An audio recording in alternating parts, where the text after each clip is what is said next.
ሰላም እንደምን ቆያችሁ ውድ የወንጌል ድምጽ ተመልካቾቻችን ዜና እናሰማለን። ከዜና ጋር ብሮ ቆይታ የማድርገው እኔ ቸርነት ዮሐንስ ነኝ። ከመላው ስቱዲዮ ባለሙያዎች ጋር አብረን በመቆየት እስከ ዜና ፍጻሜ ድረስ አብራችሁ እንድትቆዩ በአክብሮት እንጠይቃችኋለን። ቀድሞ ወደ ደረሰናቸው ዜናዎች እናልፋለን። የሰርግ ጥሪ የማክብርላችን ሰላምታችን እያቀረበን ጌታ ፍቅርና ብንኖር በፊታችን ባለው አንድ ቀን ሙሽራው ጌታችን መድኃኒታችን ሙሽርቱን ቤተክርስቲያን ምድር ሁሉ ወስታት ይመጣል። ልብ በሉ የሚመጣበት ሰዓትና ቀን ባለመግለጹ በማቴዎስ ወንጌል ምዕራፍ 24 ቁጥር 36 ስለዚህ ቀንና ስለዚህ ሰዓት ከአባቴ ብቻ በቀር የሰማይ መላእክትም ቢሆን እኔን ልጅም ቢሆን የሚያውቅ የለም በማለት ገልጿል። ከዛሬ ቀን ጀምሮ በእውነተኛ ንስሐ ገብቶ ሙሽራውን ሊጠበቁ ይገባል።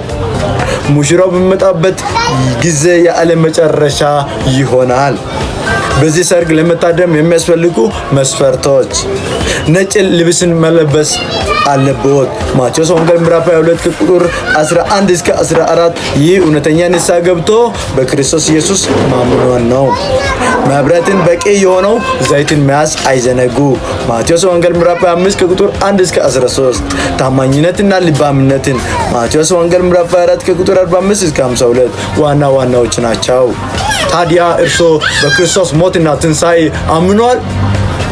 እውነተኛ ንስሐ ገብቷል? ዛሬ ይወስኑ። ኢየሱስ ይመጣል። ወደ ዝርዝር ዜናዎች እናልፋለን።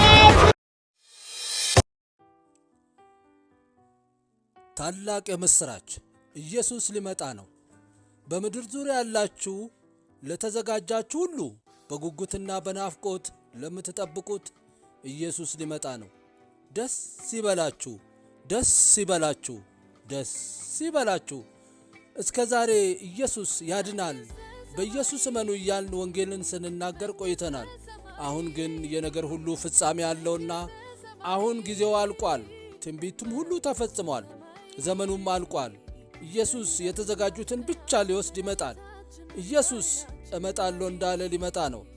ኢየሱስ የምንናፍቀው፣ ኢየሱስ ተስፋ የምናደርገው ኢየሱስ ሊመጣ ነው። ወደዚህ ጌታ ያልመጣችሁ ቶሎ በሉ፣ ቶሎ በሉ። እባካችሁ አትቀልዱ፣ ቶሎ በሉ። የምህረቱ በር ሳይዘጋ፣ የምህረቱ በር ሳይዘጋ፣ የምህረቱ ደጅ ሳይቆለፍ እባካችሁ ቶሎ በሉ።